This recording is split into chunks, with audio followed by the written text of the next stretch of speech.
Praise the Lord. இன்றைக்கி என்ன பார்க்க போகிறோன்னா, நம்ம ஒரு பாவத்திலேருந்து வெளியே வரும்போது நம்ம அதுலேருந்து வெளியே வந்துடுவோம். ஆனால் சில சமயம் வெளியே வந்தாலும் அந்த சோதனைகள் நம்மளுக்கு அதிகமாக வரும். ஒரு பாவத்திலேருந்து வெளியே வந்தோன்னா இன்னொரு பாவத்துக்கான சோதனைகள் வரும். அப்படி சோதனை வரும்போது நம்ம அதிகமாக ஜெபிக்கணும். அதிகமாக ஜெபித்து அந்த சோதனையை மேற்கொண்டு ஜெயிக்கணும். ஏன்னா நம்ம யோவான் 16ஆம் அதிகாரத்தில் பார்க்குறோம், உலகத்தில் உங்களுக்கு உபத்திரவம் உண்டு, ஆனால் திடன் கொள்ளுங்கள், நான் உலகத்தை ஜெயித்தேன் என்றார். அப்போ உலகத்தில் பிறந்துட்டோன்னா நம்மளுக்கு கண்டிப்பாக உபத்திரம் இருக்குது, நம்மளுக்கு கண்டிப்பாக சோதனை இருக்குது, போராட்டம் இருக்குது.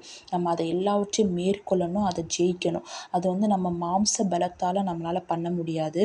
நம்ம அதிகமாக ஜெபிக்கும் போது ஏசப்பா நம்மளுக்கு உதவி செய்வாங்க. அந்த சோதனையிலிருந்தும் அந்த போராட்டத்திலேருந்து நம்மளுக்கு மேற்கொள்ளவும் ஜெயிக்கவும் நம்ம ஏசப்பா பிள்ளையாக வாழவும் நம்மளுக்கு ஏசப்பா உதவி செய்வாங்க. அதனால் நம்ம எவ்வளோ சோதனைகள் வந்தாலும், எவ்வளோ போராட்டங்கள் வந்தாலும் நம்ம அதிகமாக ஜெபிக்கணும்.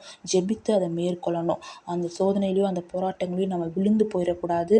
அதுக்காக நம்ம அதிகமாக ஜெபிப்போம். சோதனைகளையும் போராட்டங்களையும் மேற்கொள்ளுவோம். ஏசப்பா பிள்ளையாக வாழ்வோம். ஆமேன்.